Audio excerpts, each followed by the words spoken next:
Bonjour à toutes et tous.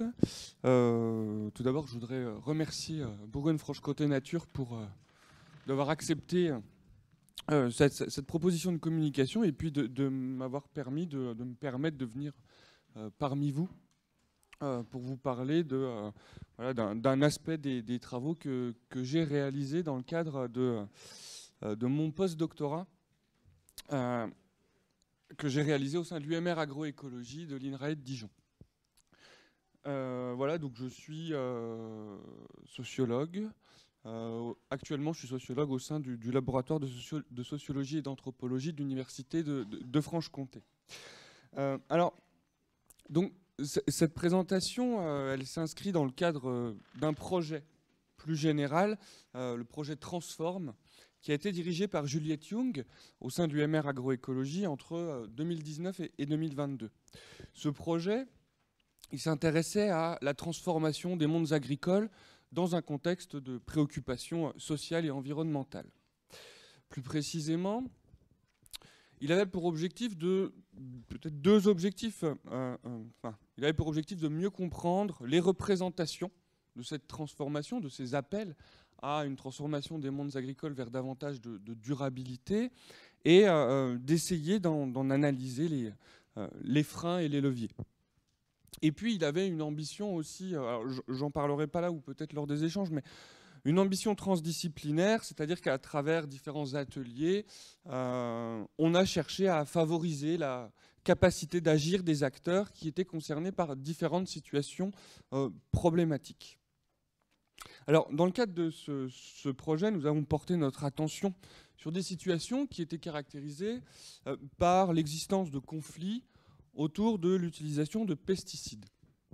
Alors, ce choix nous a conduit à travailler sur 3 études de cas. Alors, une qui situe donc, les relations entre apiculteurs et agriculteurs, on va dire aux alentours de Besançon. La deuxième, la relation entre les viticulteurs et les riverains, aux alentours de Mâcon. Et puis, une troisième étude de cas qui a porté sur la qualité de l'eau sur le territoire de la communauté d'agglomération de l'Auxerrois. Alors, c'est sur cette dernière que je vais revenir, parce que c'est celle-ci qui nous a amené à travailler un petit peu sur la question des sols, en fait. Et alors, petite caractéristique, c'est que nous avons choisi cette étude de cas parce que la communauté d'agglomération de l'Auxerrois, ce territoire était caractérisé, lorsque nous on a commencé à travailler, par une volonté des institutions locales d'adopter des mesures préventives en travaillant auprès des agriculteurs pour les inviter à des changements de pratiques. Alors, quelques éléments de cadrage. La communauté d'agglomération de l'Auxerrois a été créée en 2011. Elle rassemble 29 communes sur une superficie de 434 km². Elle est située dans une région agricole à dominante céréalière et elle est composée d'exploitations dont la surface moyenne, qui est de 102 hectares, est supérieure à la moyenne régionale et nationale. Elle est alimentée par 5 bassins d'alimentation et de captage, dont les 2 principaux, ceux de la plaine du Saulx et de la plaine des Îles, assurent 85% de l'approvisionnement du territoire. Et enfin, c'est une communauté d'agglomération qui comptait en 2018 68 050 habitants, avec une population active âgée de 15 à 64 ans, et notamment 337 agriculteurs exploitants. Alors, depuis le milieu des années 90, le bassin d'alimentation et de captage de l'Auxerrois est soumis à d'importants problèmes de qualité de l'eau associés à l'agriculture céréalière présente sur les plaines du secteur. D'abord, dans le milieu des années 90, des analyses ont mis en évidence des taux de nitrate d'environ, montant jusqu'à 70 mg par litre d'eau, alors que la directive sur les nitrates de 1991 fixe un seuil à 50 mg par litre. Et puis en 2018, c'est la présence de résidus de pesticides utilisés sur les traitements du colza qui ont été mis en évidence. Et alors, la situation apparaissait suffisamment sérieuse pour que les représentants, notamment de l'ARS, demandent à la communauté d'agglomération de réfléchir à des scénarios de secours, comme la distribution de l'eau potable en bouteille, la distribution de l'eau en bouteille, pardon, pour 70 000 personnes. Alors, le milieu des années 90 a été aussi marqué par la mobilisation de différents acteurs à l'égard de cette situation et à la mise en place, je le disais tout à l'heure, d'une logique de prévention. Contrairement à la solution curative qui était initialement envisagée, à savoir la construction d'une usine de potabilisation. Cette logique de prévention, elle a consisté à travailler par différents moyens à la transformation des pratiques agricoles avec l'objectif d'orienter les exploitants ayant des parcelles sur le bassin d'alimentation et de captage, de les orienter vers des systèmes plus économes en intrants, ou en tout cas à changer leurs pratiques. Et donc, il y a eu une dynamique locale qui s'est mise en place.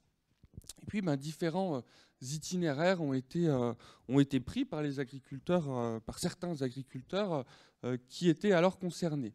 Il y en a qui sont passés à l'agriculture biologique, d'autres qui se sont engagés dans l'agriculture de conservation des sols, et puis d'autres qui ont fait des démarches dites d'agriculture raisonnée. Alors, face à ces constats, plusieurs questions peuvent se poser pour les chercheurs en sciences sociales, et ce sont des questions qui nous ont animés, à savoir comment les acteurs locaux s'emparent de la problématique de la diminution de la qualité de la ressource en eau, et comment cette situation participe de la reconfiguration des relations entre les représentants des pouvoirs publics, des agriculteurs, ou encore des défenseurs de l'environnement. Alors, je vais me concentrer, essayer de me concentrer, puisque c'est le thème de ces journées, véritablement sur l'aspect sol, en tout cas ce que nous on a observé, mais je peux vous renvoyer à l'article qu'on a publié dans la revue Vertigo en 2021, si vous voulez des informations peut-être complémentaires ou supplémentaires. D'un point de vue de la méthodologie, donc, on a réalisé 17 entretiens semi-directifs avec des différents acteurs du territoire, des exploitants agricoles, des techniciens et aussi des membres associatifs. Petite précision, ces 17 entretiens, ils font partie d'un échantillon beaucoup plus large de 55 entretiens qu'on a réalisés sur les différentes études de cas.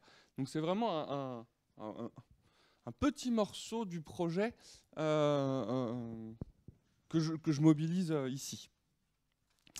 Et alors, si on veut rentrer peut-être plus précisément sur la question des sols, lorsqu'on a interrogé les agriculteurs sur la question des pesticides, sur l'utilisation des pesticides, très rapidement et presque systématiquement, elle était liée notamment à la présence de mauvaises herbes contre lesquelles il fallait lutter.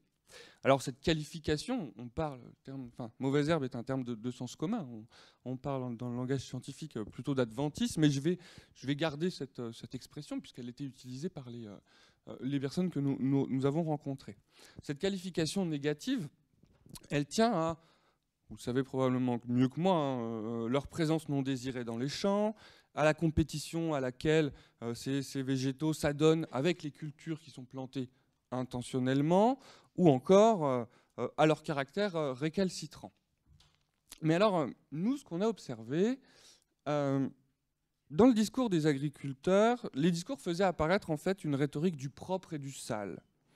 Ils associaient la présence de ces herbes à de la saleté et leur absence à de la propreté. En fait, parce qu'un beau champ se mesure à l'absence de mauvaises herbes, et inversement, cette logique conduisait à l'expression d'une esthétique des cultures. Et appliquer au champ cette conception du bon et du mauvais, du propre et du sale, elle apparaît comme étant fonction relative à l'engagement dans tel ou tel type d'agriculture. Et on avait par exemple un exploitant en agriculture de conservation des sols qui nous disait un beau champ pour certains, c'est peut-être de voir des coquelicots. Et puis pour d'autres, c'est de ne pas avoir une mauvaise herbe qui dépasse de la culture. Alors pour comprendre cette rhétorique, hein, de l'esthétique, on peut rappeler notamment que l'éthos paysan met en valeur, ou dans l'éthos paysan, la beauté, elle est inextricablement liée à l'utilité économique. Ou en tout cas, dans l'éthos paysan tel qu'il s'est constitué depuis la modernisation les lois de modernisation de l'agriculture. Ainsi, une parcelle, elle est belle lorsqu'elle est exploitée de manière optimale. Et dès lors que les agriculteurs considèrent que la présence de certaines plantes présente un risque pour la maximisation... 5 minutes, je vais me dépêcher, je vais aller un peu plus vite. Alors, autre point, hein, ces herbes, donc, elles ne présentent pas... Elles présentent, on a observé que ces herbes présentaient un rapport à soi. Elles engageaient un rapport à soi, à son exploitation, à ses rendements, etc. Mais aussi un rapport aux autres. Hein, un rapport au voisin qui a labouré ou au mec qui aime bien que tout soit carré. Et en fait, ce qu'on a observé, c'est que la présence ou la visibilité de ces mauvaises herbes dans les champs pouvait agir comme un stigmate qui était associé à tel ou tel agriculteur par les membres de son groupe. Elle vient interroger leur présence, les compétences de celui qui exploite et le renvoyer parfois, pouvant le renvoyer aux yeux de ses pairs dans le champ de l'amateurisme. Finalement, celui qui aurait des adventices dans ces cultures ne serait pas un bon paysan. Les gens, je cite un agriculteur en conservation des sols, les gens qui font de l'agriculture biologique, qui sont convaincus, les gens sont très beaux, les champs sont très beaux, très propres. Et ceux qui y vont juste pour l'argent, ce n'est pas beau. Il n'y a pas de belle culture. C'est du travail, l'agriculture biologique. Et alors ce stigmate, il est par ailleurs, nous disent les exploitants, renforcé par le fait de se faire allumer lorsqu'ils vont, je cite, se faire allumer lorsqu'ils vont livrer leur récolte aux organismes de stockage et dès lors que les céréales sont accompagnées d'une quantité trop élevée de ces herbes. Alors la question, c'est comment lutter contre ces herbes. Et alors, du coup, si pour les exploitants en agriculture de conservation des sols et en agriculture conventionnelle, la solution passe notamment par l'utilisation d'herbicides dont ils expliquent être dépendants, comment faire quand on s'en passe, quand on décide de s'en passer, comme c'est le cas de l'agriculture biologique. Alors ici, la solution, c'est d'intensifier le travail de sol, nous ont dit certains agriculteurs. J'en cite un. En bio, on a beaucoup de travail du sol pour répondre aux problématiques d'enherbement des champs et mieux gérer les mauvaises herbes. Au fur et à mesure que les champs se ressalissent, je mets au besoin un coup de charrue. Or, c'est justement cette dimension de la pratique, sur cette dimension de la pratique que se fonde la justification du maintien, du recours aux herbicides par certains agriculteurs en conservation des sols. Ils avancent, ce qu'on a rencontré, que l'agriculture de conservation des sols permet de préserver la vie du sol, contrairement à l'agriculture biologique qui, par l'intensification du labour qu'elle nécessite, contribue à la destruction de la microfaune. On a un agriculteur qui nous dit si c'est remplacer du glyphosate par un travail mécanique qui détruit les vers de terre, qui détruit les acariens, qui détruit les carabes, qui détruit toute l'activité biologique du sol, c'est une erreur. Et puis on notera également que voilà, donc on note que le travail du sol est associé à l'idée de mort, alors qu'on chez les agriculteurs de conservation des sols, alors même que dans le sens commun, on tend à associer les pesticides à cette idée de mort. Et puis un autre argument qui nous était donné par les agriculteurs de conservation des sols, pour justifier le bien fondé de leur pratique, est l'idée comment dire, cette idée selon laquelle finalement la pratique du labour contribue à la libération du carbone. Et alors donc on en a un qui nous dit la première année où je suis passé en agriculture de conservation, j'ai utilisé moitié moins de carburant.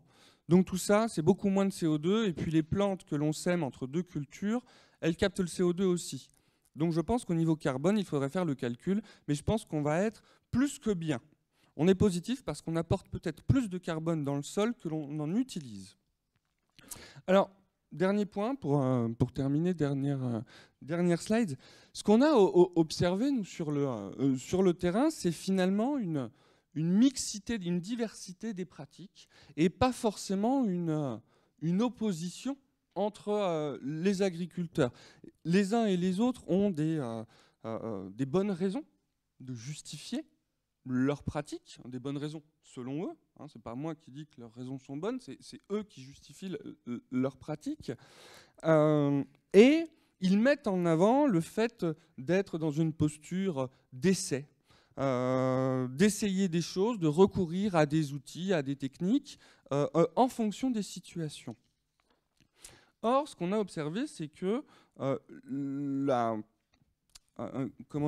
fait que la problématique de la diminution de la qualité des eaux persiste, malgré la dynamique enclenchée dans le milieu des années 90, et ce qu'on a observé aussi, c'est le fait de l'apparition de la problématique pesticide à partir des années 2008 a, du point de vue de la collectivité, provoqué un nouveau cadrage. C'est-à-dire que dans un premier temps, eh bien, il y avait un fort soutien à l'agriculture de conservation des sols et que ce soutien a, semble-t-il, basculé vers la promotion de l'agriculture biologique. Et ce sera mon dernier mot. Finalement, plus qu'un soutien à la multiplicité des tentatives d'alternatives, eh bien, on avait, il nous semble, du côté de la collectivité, la recherche de la solution, celle qui pourrait sauver la situation. Peut-être plus de... Oui, voilà, je m'arrêterai là-dessus. Je vous remercie. Merci pour ce travail et ce compte-rendu. Pour ceux qui travaillent de près ou de loin dans l'agriculture, le débat, il est effectivement, et cette opposition entre agriculture de conservation et agriculture biologique, on le connaît. Moi, je suis tentée de dire, enfin, c'est plus une remarque que je voudrais faire, c'est que on est quand même face à, aujourd'hui dans l'agriculture, à un modèle dominant qui est basé sur l'agrochimie et qui, à mon avis, fait beaucoup plus de dégâts parce que là, on ne parle pas seulement d'utilisation du glyphosate, mais d'utilisation de plein d'autres substances qui sont particulièrement nocives. Et je pense que cette agriculture-là, elle est vraiment dans une impasse. Une impasse économique parce que les rendements baissent, une impasse environnementale parce qu'il y a des pollutions partout, une impasse sociale parce que les agriculteurs, soit ils mettent la clé sous la porte, soit ils se suicident, soit ils s'empoisonnent. Je veux dire que, pour moi, toutes les alternatives qui permettent de trouver... Et c'est vrai que ces modèles-là, que ce soit l'agriculture de conservation, que ce soit l'agriculture biologique, ces modèles-là sont perfectibles, c'est évident, mais arrêtons de les opposer, quoi. C'est pas... Voilà, moi, c'est un peu ma position. Et n'oublions pas que ce qui ruine les sols et ce qui ruine même les humains, ben, c'est quand même ce modèle dominant. Voilà, c'était juste cette remarque-là. Merci pour votre travail. Et si vous pouvez me rappeler le nom de la revue dans laquelle vous avez publié votre article, parce que j'ai pas bien entendu. Vertigo. Et comment on se la procure ? Elle est disponible sur Internet ? Elle est disponible en ligne. Et c'est une revue scientifique, alors de sciences humaines de l'environnement, et qui a l'avantage d'être gratuite. Et son nom, c'est ? Vertigo, V-E-R-T-I-G-O. D'accord, merci.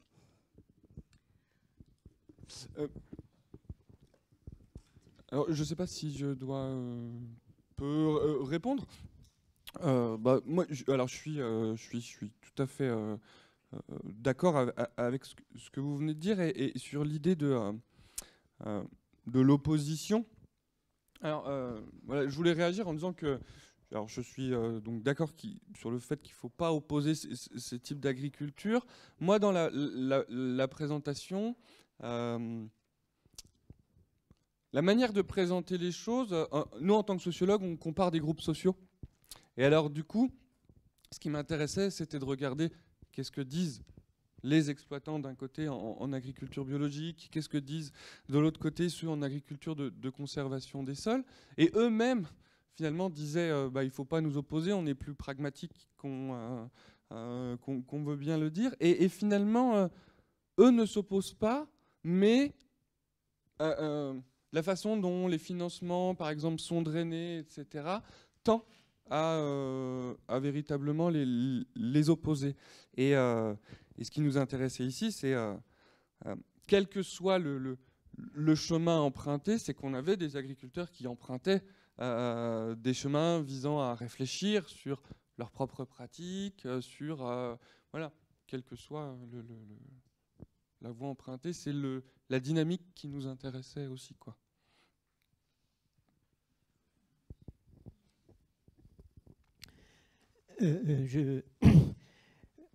Les constats que vous avez faits, je suis tout à fait d'accord avec ce que vous faites comme constat sur l'idée de saleté des sols, du beau, et qui est associé à un travail bien fait. Mais quelles sont les réponses que vous pouvez apporter ? Une réponse alors, je ne sais pas si moi je peux apporter véritablement des réponses, mais je crois qu'il y a un véritable travail à faire autour de cette figure du bon paysan, en fait. Alors, l'idée vient pas de moi, hein, vient de Burton qui a notamment travaillé autour de cet idéal type de la figure du bon paysan, qui montre finalement que c'est pas une figure figée, en fait. Et on avait au XVIIIe siècle, le bon paysan était un homme pieux, inséré dans les logiques du village, etc. Et puis, après les lois de modernisation de l'agriculture, on a eu une transformation de cette figure du bon paysan qui était l'agriculteur. D'ailleurs, on est passé du paysan à l'agriculteur, hein, à l'agriculteur scientifique tourné vers une production censée nourrir le monde.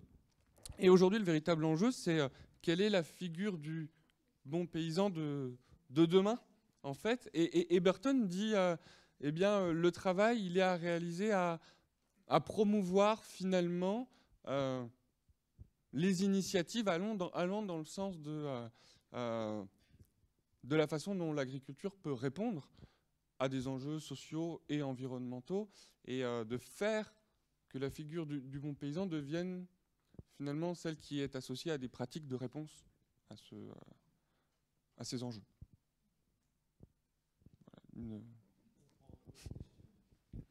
D'un point de vue technique, je suis incapable de répondre, par contre, hein, je suis que sociologue.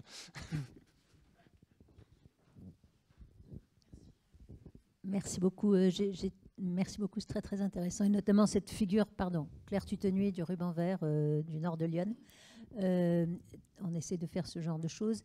J'avais une question qui était quelle est la proportion de ces paysans, agriculteurs, qui avaient changé leur pratique par rapport, on voit que c'est plutôt des grandes cultures, des grands céréaliers. Est-ce que c'était significatif? Est-ce qu'ils étaient encore marginaux? Est-ce que c'était, il y avait, par rapport à ces 300 agriculteurs que vous avez décrits, est-ce qu'il y avait un phénomène de masse, de sociologie, ou est-ce que basiquement, ils étaient encore restés dans une logique très économique majoritairement. Voilà. Ouais. Alors, ça, j'ai pas la réponse. J'ai pas la réponse pour... alors, plusieurs raisons. La première raison, c'est qu'en fait, à la base, pour ce projet, on n'avait pas décidé de s'intéresser, de uniquement travailler sur le cas de la communauté d'agglomération de l'Auxerrois. C'est quelque chose qui est arrivé, non pas par hasard, mais... en se disant, bon, tiens, on va avoir différentes études de cas qui vont nous permettre d'éclairer une question plus générale, qui est celle des freins et leviers à la transformation. Nous, on est allé sur le terrain à la rencontre d'agriculteurs qui étaient directement, qui avaient des parcelles directement sur les zones où il y avait en fait des puits de captage. Donc, ce qui limitait déjà le nombre d'agriculteurs par rapport aux 307 qui, eux, travaillent sur la communauté d'agglomération. Et on a essentiellement rencontré des gens qui avaient travaillé, qui avaient été poussés à des changements de pratiques par une association locale, voilà, qui avait voilà, c'est ça. Mais moi, ce qu'il faudrait, effectivement, pour pouvoir poursuivre ce travail, ce serait peut-être de dire focaliser un programme de recherche sur cette situation-là et travailler à plus grande échelle. Et si on pouvait mener une enquête à la fois quantitative et qualitative sur un échantillon plus grand, ce serait l'idéal. Alors si on pouvait avoir de la représentativité, ça rendrait nos résultats plus robustes. Mais là, nous, ce qui nous intéressait, c'était essentiellement des représentations d'acteurs qui restent encore, évidemment, à mettre au regard d'études futures. Pour apporter un petit élément de réponse à votre question, l'agriculture dite traditionnelle, modèle FNSEA, elle est encore excessivement majoritaire. C'est quelques pourcents, voire un peu plus d'une dizaine de pourcents d'agriculteurs qui sont fondamentalement engagés vers des formules telles qu'on vient de les développer là. Donc il y a encore du chemin à faire.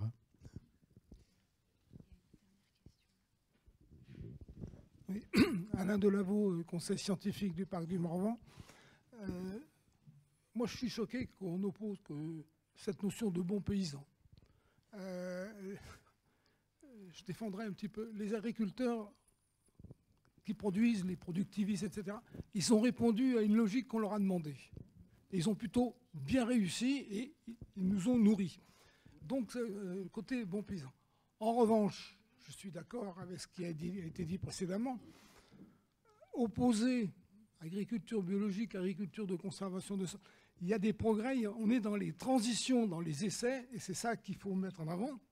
Donc, on enlève les bons paysans, ou les mauvais, puisqu'en fait, s'il y en a des bons, il y en a forcément des mauvais, on enlève.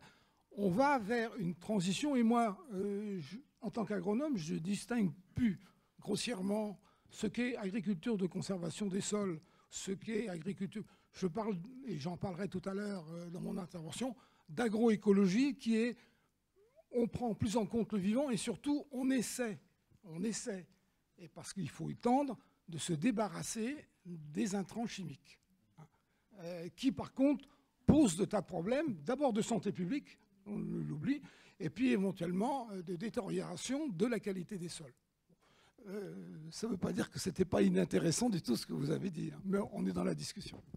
Oui, alors, justement, mais cette figure du bon paysan, c'est pas de moi, et c'est pas moi qui mets un jugement de valeur sur des pratiques. Et déjà, c'est contraire à ma posture scientifique, mais en fait, c'est un idéal type qui a été constitué à partir de l'observation finalement de la façon des modèles de promotion de l'agriculture. Et il n'est qu'un outil en fait qui doit nous permettre de penser justement les transitions. Et en tant qu'outil finalement, là la question c'est quelles sont les valeurs et les pratiques qui ont été mises en avant à un moment donné et qui ont constitué cette figure et qui l'ont érigée d'une certaine manière, cette figure du bon paysan. Et là aujourd'hui, c'est s'interroger sur est-ce que ces valeurs, ces pratiques qui étaient anciennement associées à cette figure, est-ce qu'elles répondent aujourd'hui aux enjeux d'aujourd'hui et de demain, quoi.